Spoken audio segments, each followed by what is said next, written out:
não parar, não precipitar e não retroceder. Então dizer para esse cara, sabe quando nós vamos parar? Nunca. Nunca na sua porca vida. Né?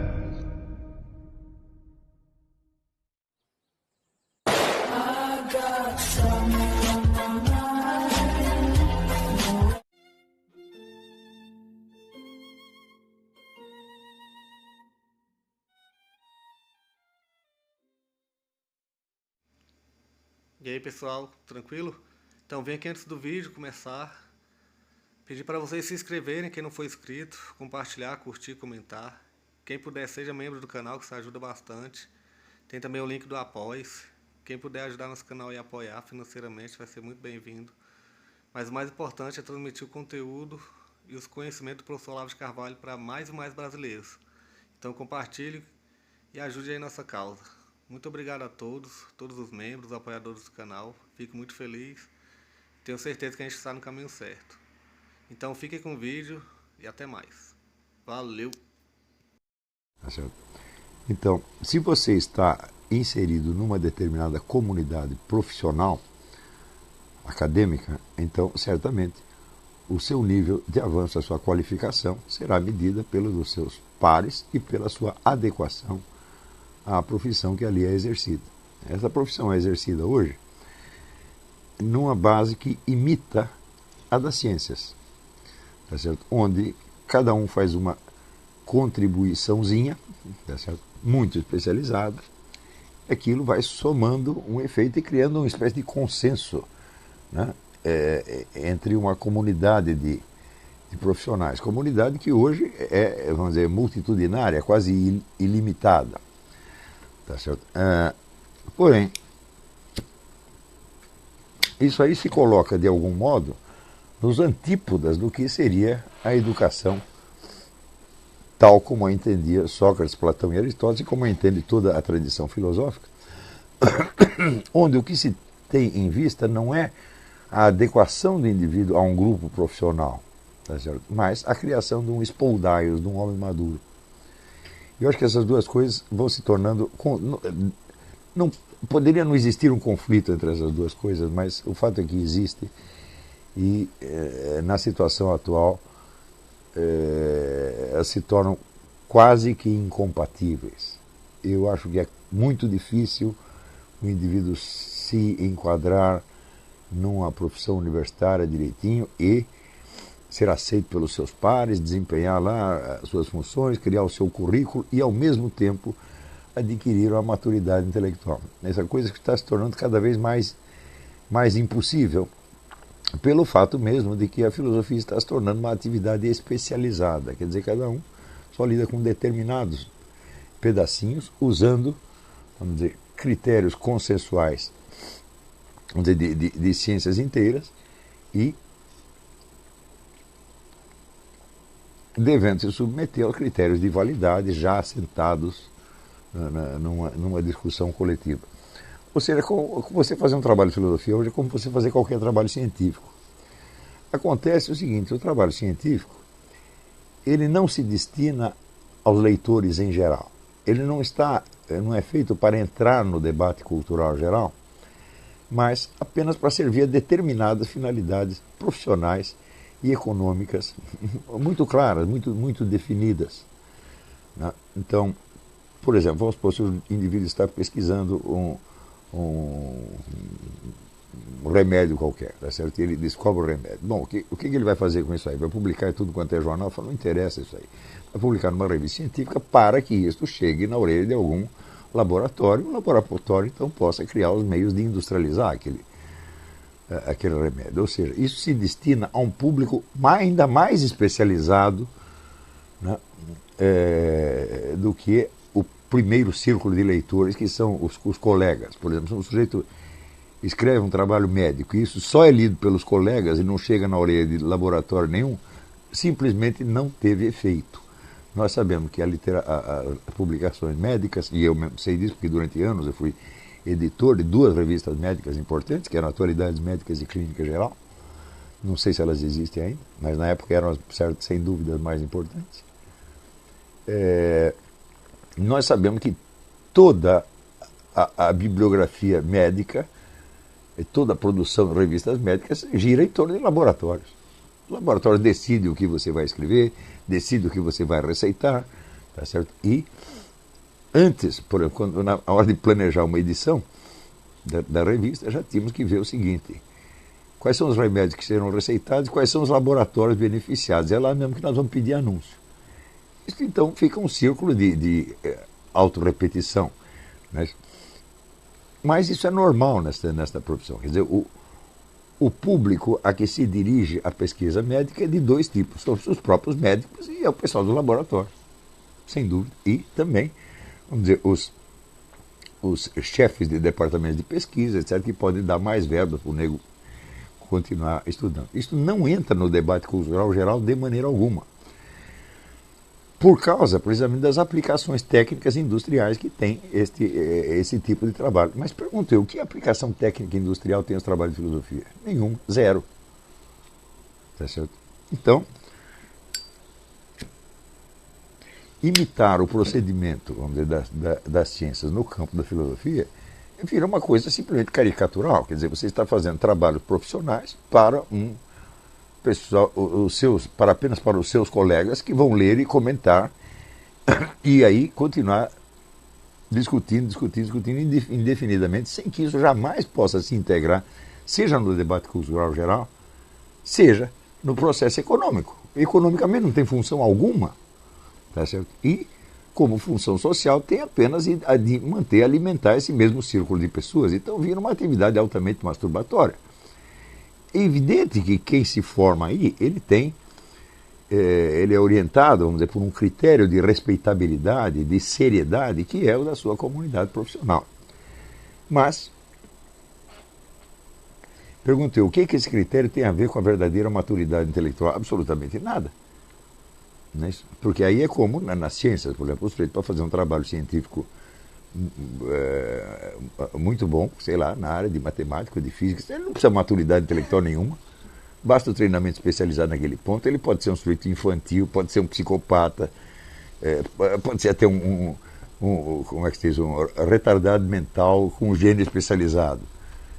Pode ser. Então o problema da maturidade intelectual não se coloca aí de jeito nenhum. Mas, ao lado disso, existe, vamos dizer, a cultura geral, existe o debate público. Tá certo? E no debate público, esse tipo de pessoas, quando entra, não tem absolutamente nada para dizer. No máximo, eles vão fazer mais ou menos como o Júlio Lemos faz, quer dizer, arrotar uma superioridade, tá certo? Que vale dentro do seu círculo profissional, mas que não tem como se integrar no debate cultural geral. Tá? Então, quando e você vê mais ainda que a tendência de modelar a filosofia pelas ciências exatas e naturais, hoje em dia é muito forte. Houve duas ondas disso, uma no século XIX, tá certo? E não produziu absolutamente nada. Quer dizer, produzia o prestígio universitário e científico para algumas pessoas, mas quando perguntamos o que sobrou de toda esta filosofia inspirada na ciência do século XIX, não sobrou nada. Assim como o que se faz hoje também não vai sobrar nada. Eu duvido muito que estas coisas continuem tendo interesse depois da morte dos seus autores. Então, se você repara, por exemplo, que às vezes o sujeito passa anos, né, especulando a estrutura de um determinado argumento lógico, tá certo? E escreve um tratado de 950 páginas sobre aquilo, né? Em primeiro lugar, não está garantido que ele resolveu o problema. A discussão pode continuar indefinidamente.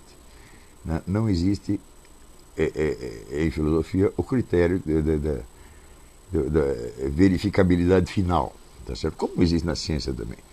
Na ciência o debate prossegue, só que você vai tirando dele o proveito técnico-científico que é natural nessa hora das coisas. Só que no mundo filosófico a coisa continua sem proveito técnico-científico nenhum. Então essa atividade toda ela já tem em si mesma um elemento quase psicótico, tá certo?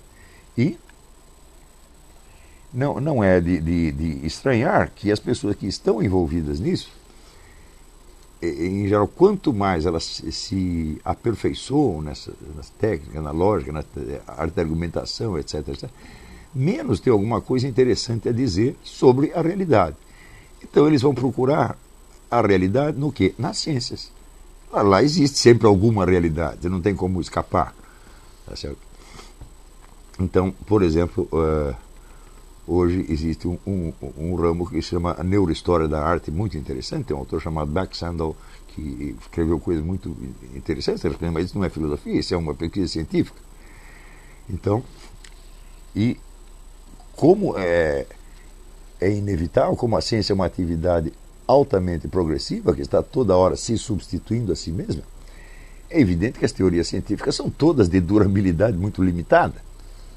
Tá certo? Por quê? Porque elas estão tentando. O que é uma pesquisa científica? Você isola um certo número de fatos que lhe parecem ter uma unidade por trás e você tenta descobrir essa unidade, a unidade de um processo, a unidade de uma causa, tá certo? A unidade do fenômeno, etc, etc.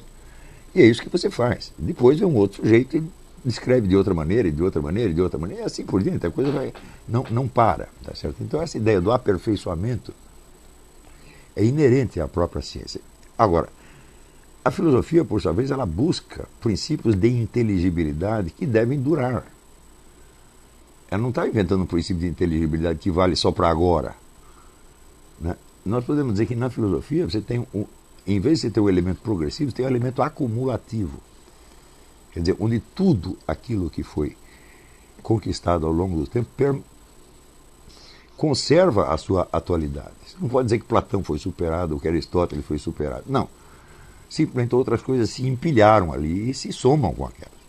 Tá certo? Então você vai criando um patrimônio que é o dos esforços humanos para atingir a inteligibilidade. Tá certo? Então você vê que a própria estrutura da atividade científica ela é um pouco o contrário da atividade filosófica. As teorias científicas elas se destinam a substituir-se umas às outras, a desbancar uma e impor uma outra que em seguida pode ser derrubada também e assim por diante indefinidamente. Tá certo?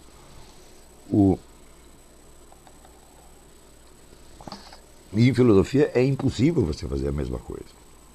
Quer dizer, não existe nenhuma maneira de você superar uma filosofia no sentido em que uma teoria científica supera a outra. Ou seja, impugnando a teoria anterior e propondo uma nova. Não é assim. Quando um filósofo supera a outro, significa que ele integrou no seu pensamento tudo aquilo que o outro contribuiu. Aquilo permanece inteiro ali. Essa absorção dialética, essa superação dialética, é uma coisa que em ciência não existe, não pode existir. Você não vai poder assimilar todas as teorias anteriores, tá certo? Integrá-las na sua e seguir adiante. Isso não dá para fazer. Quer dizer, porque a filosofia é uma atividade voltada eminentemente ao adestramento da inteligência humana e da consciência humana, e não à produção de fatos sobre este ou aquele ponto. Essa produção de fatos ela prossegue indefinidamente na base da autodestruição. Nós sabemos que, vamos dizer, qual é o critério científico dominante hoje. Não é o critério da falsibilidade do Popper. Quer dizer, uma teoria é científica na medida em que ela possa ser demonstrada falsa. Quer dizer, a sua estrutura lógica admita a sua refutação. Se não há refutação possível, mesmo que a refutação seja errada, então não é uma teoria científica. Isto, evidentemente, não se aplica à filosofia de maneira alguma, porque a finalidade da filosofia não é impor teses. Isso é coisa fundamental. Às vezes você vê obra de um filósofo cujas teses já caíram todas, mas aquilo conserva o seu valor. Por quê? Porque a filosofia não se destina a produzir, vamos dizer, uma teoria final sobre o mundo, ou uma descrição factual do mundo, tá certo? Mas a aprimorar cada vez mais e mais e mais a capacidade humana de inteligir. Em última análise, a filosofia é pedagogia e é uma espécie de um guiamento da consciência. E para isto, mesmo os erros são importantes. Em filosofia, todos os erros filosóficos são estudados e discutidos. Em ciência, eles são abandonados. Né? Quer dizer, quando você estuda a história das ciências, geralmente o que os camaradas fazem é colocar as teorias que tiveram algum sucesso e que serviram de base para as teorias seguintes. E esquecem tudo aquilo que foi flagrantemente errado, tá certo? E vão dizer que é pseudociência. Eu digo, mas espera aí, a pseudociência é ciência. Né? Ela não é outra coisa, ela não é uma atividade formalmente distinta. Tá certo? Ela é simplesmente uma ciência errada. Né? Então, mas é claro, a pseudociência não se integra na história da ciência, ela é expelida. Ao passo que as filosofias erradas, elas se integram na história da filosofia como momentos dialéticos de um contínuo aperfeiçoamento da consciência humana. Onde certos erros, às vezes, são erros felizes e até necessários no caminho dialético para a percepção de uma realidade mais profunda. Então, eu sinceramente eu não vejo como conciliar uma formação filosófica com a formação científica, tá certo? Elas são coisas que, evidentemente, elas podem ser integradas, mas continuarão heterogêneas. Por exemplo, se um indivíduo estuda, será neurofisiologia, tá bom, ele vai. E, ao mesmo tempo, ele é um filósofo. Bom, ele pode usar uma coisa na outra e a outra na uma, mas ele não pode fundi-las, não tem como fundir as duas coisas. São contribuições heterogêneas. Assim como, por exemplo, se um filósofo é um pintor, é um desenhista, tá certo? É claro que da sua experiência de pintor e desenhista ele vai aproveitar alguma coisa para a sua filosofia, mas ele não vai criar uma atividade sintética que seja ao mesmo tempo pintura e filosofia. Não há síntese possível. Quer dizer, aí você entra no problema das famosas ontologias regionais que falava o Edmund Husserl. Quer dizer, na estrutura da realidade existem domínios que são independentes e incomunicáveis. É o famoso exemplo que ele dava, falou, olha, não existe uma biologia dos triângulos, nem uma trigonometria dos leões. Quer dizer, você não tem como fundir uma coisa. Você pode estudar trigonometria, pode estudar biologia dos leões, mas você não vai fundir isso de jeito nenhum. Ainda que a coexistência desses dois campos de conhecimento na sua mente possa ter um efeito inspirador ou heurístico e possa te dar ideias, etc, etc. Mas essa confusão de campos, essa confusão de gêneros, tá certo? Nunca vai produzir nada que preste. Quer dizer, você não existe a fusão, não existe a síntese nesses domínios. E a formação científica continua perfeitamente distinta da formação filosófica. Ainda que se possa, às vezes, aproveitar em filosofia muito das descobertas científicas aqui ou ali. Porém, é necessário você ver que ao longo da história, em todos os sistemas filosóficos, as partes mais frágeis, mais perecíveis, são justamente aquelas que dependiam dos conhecimentos científicos da época. Na medida que esses conhecimentos científicos são superados, aquela parte da filosofia é atingida e é prejudicada por este ponto. Não é isso? Então, por exemplo, se você lê as obras de Schelling, né? Schelling andou lendo muita biologia na época, aproveitou muita coisa, só que aquelas teorias todas já foram pro brejo, não funciona mais. Então, você tem que, quando você lê aqueles trechos de Schelling, você tem que separar o que é a concepção filosófica do que é a argumentação ou exemplificação científica que ele está dando.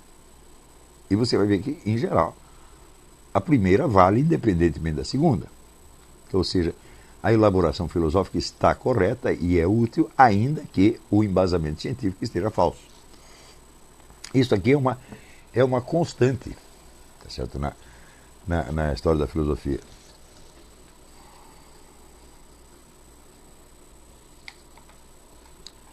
Quando você vê, por exemplo, o exemplo mais clássico é o de Aristóteles, com o negócio das órbitas circulares dos planetas. Ele acreditava que as órbitas têm que ser circulares, porque o movimento circular é o movimento mais perfeito, mais acabado que existe, e evidentemente, na época se entendia o céu mais ou menos como uma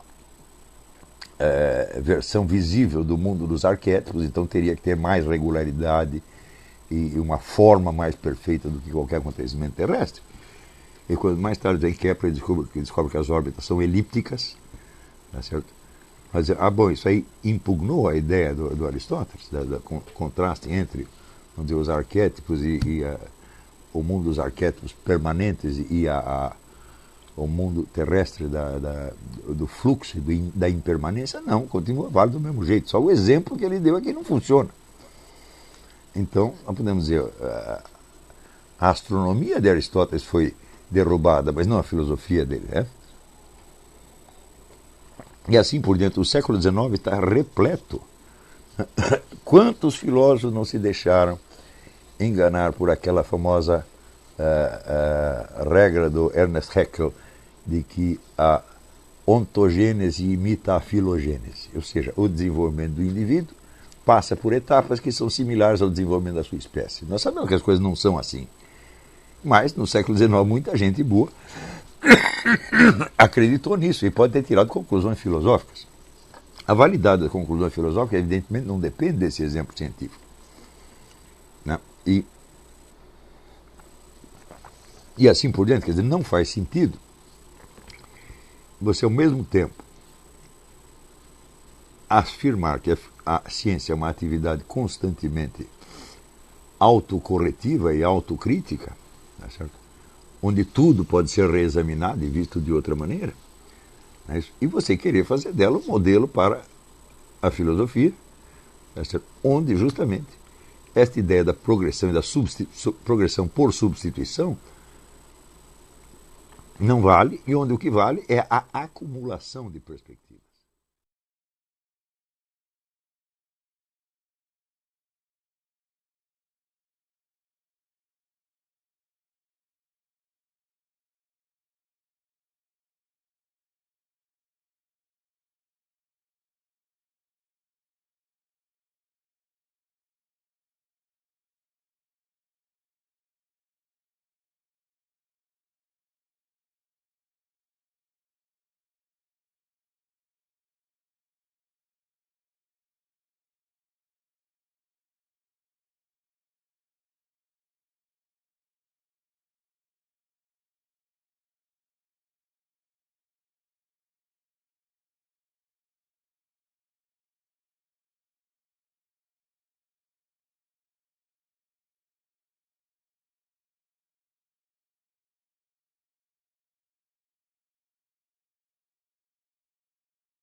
Chegamos a mais um final de uma aula, de um vídeo. Espero que tenham gostado.